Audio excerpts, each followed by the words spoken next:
یہ تو سمجھ آتی ہے کہ رسول اللہ نے فرمایا علی مجھ سے، میں علی سے ہوں۔ اس کے کئی معنی مفسرین شارحین نے بیان کی ہے۔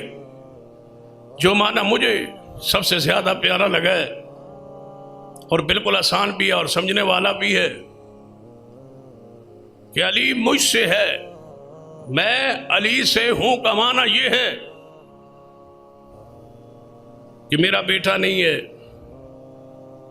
جس سے میری لڑی میری نسل آگے بڑھے، بیٹا میرا ہے نہیں۔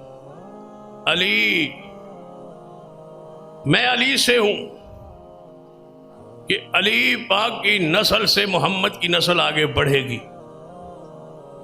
سیدنا علی رضی اللہ تعالی عنہ، دنیا جانتی ہے کہ رسول اللہ کی جتنی نسل پاک آگے بڑھی ہے وہ کس کی اولاد ہے؟ سیدنا علی رضی اللہ